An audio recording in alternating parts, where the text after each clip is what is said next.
রাহুল গান্ধী কি বলছেন? বাজেট নিয়ে কেন্দ্রকে নিশানা করেছেন কংগ্রেস সাংসদ রাহুল গান্ধী। ভারতের সংকটের দিকে চোখ বুজে থাকা একটা বাজেট, এমনটাই উল্লেখ করেছেন তিনি এক্স হ্যান্ডেলে। যুবক যুবতীরা বেকার, কমছে উৎপাদন, মূলধন তুলে নিচ্ছেন বিনিয়োগকারীরা, সঞ্চয় কমছে সাধারণ মানুষের, দুর্দশার মধ্যে রয়েছেন কৃষকেরা, বিশ্বব্যাপী ধাক্কার আশঙ্কা উপেক্ষা হচ্ছে। বাজেট নিয়ে কেন্দ্রকে এভাবেই তোপ দেখেছেন রাহুল গান্ধী। তিনি এক্সে পোস্ট করেছেন এবং সেই পোস্ট আপনারা দেখতে পাচ্ছেন, যেখানে তিনি উল্লেখ করছেন যে ভারতের সংকটের দিকে চোখ বুজে থাকা একটা বাজেট করা হয়েছে। আমরা কথা বলবো, আমাদের সঙ্গে রাজীব রয়েছেন, আমাদের প্রতিনিধি টেলিফোন লাইনে। রাজীব, যখন কেন্দ্রীয় অর্থমন্ত্রী বাজেট পেশ করলেন, তারপরে রাহুল গান্ধী তিনি এক্স হ্যান্ডেলে তোপ দেখেছেন এবং তিনি বলছেন এটা একটা আসলে ভারতের যে মূল সমস্যা, মূল যে সংকট, সেই দিকে না তাকিয়ে এই বাজেট করা হয়েছে। তোমাকে প্রথমেই জানিয়ে রেখি যে রাহুল গান্ধী এই বাজেট পেশ করার সময় লোকসভায় উপস্থিত ছিলেন এবং তিনি যখন বেরিয়ে আসেন, সঙ্গে প্রিয়াঙ্কা গান্ধী ছিলেন, তখন আমরা তার সঙ্গে কথা বলার চেষ্টা করি।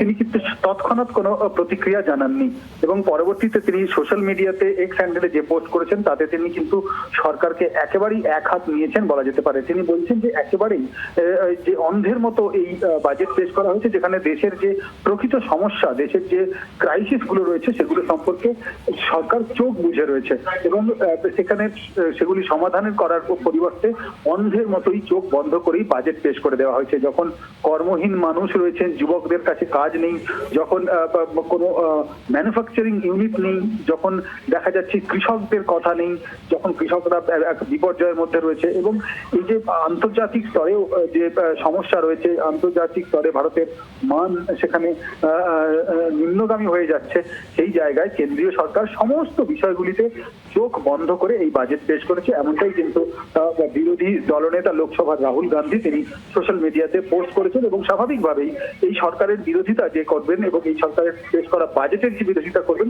সেটা বলার অপেক্ষা রাখে না। কিন্তু এক্ষেত্রে একটা বিষয় স্পষ্ট, যে তিনি যে বিষয়গুলি তুলেছেন, অর্থাৎ কৃষকদের দুরবস্থা, কর্মসংস্থান এবং দেশের যে জ্বলন্ত সমস্যাগুলো, সেগুলো সম্পর্কে সরকারকে কিন্তু তিনি বিরুদ্ধে ছাড়েননি। একদমই রাজীব, তুমি আমাদের সঙ্গে থাকো। একদিকে রাহুল গান্ধী তিনি যখন বলছেন জ্বলন্ত সমস্যাকে অ্যাড্রেস করা হয়নি, চোখ বন্ধ করে বাজেট তৈরি করা হয়েছে, এমনটা যখন এক্স হ্যান্ডেলে পোস্ট করছেন রাহুল গান্ধী, তখন দেশের প্রধানমন্ত্রী নরেন্দ্র মোদী কি বলছেন? তিনি বলছেন এই বাজেট আসলে সংস্কারমুখী বাজেট হয়েছে, একটা ঐতিহাসিক বাজেট হয়েছে।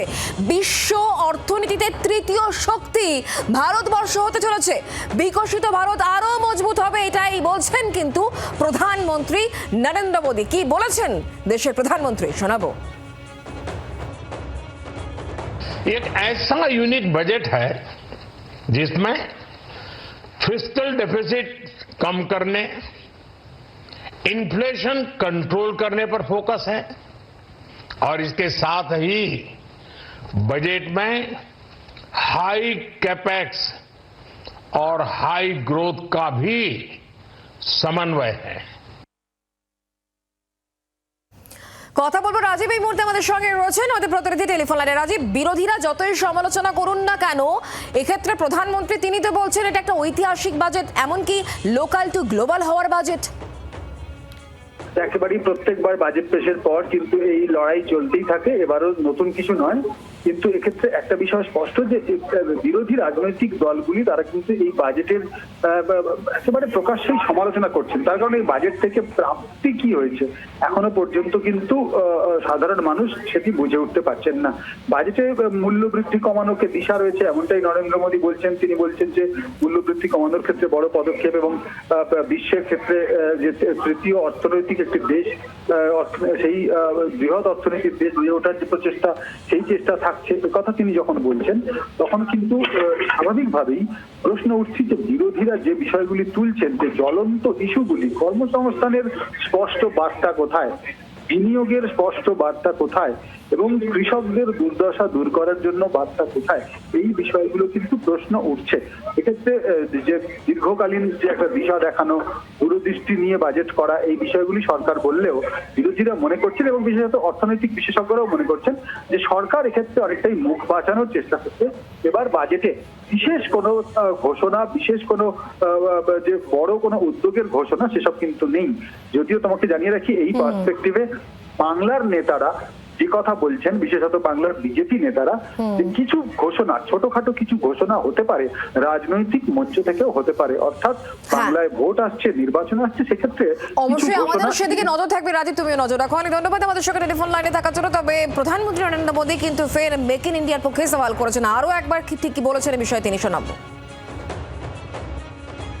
मेक इन इंडिया और आत्मनिर्भर भारत अभियान को नई रफ्तार के लिए महत्वाकांक्षी रोड मैप प्रस्तुत किया गया है।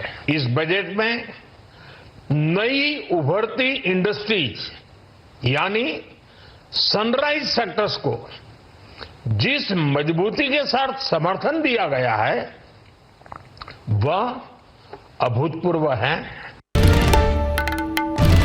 বাংলার আওয়াজ, বাঙালির আবেগ, জি 24 ঘন্টা।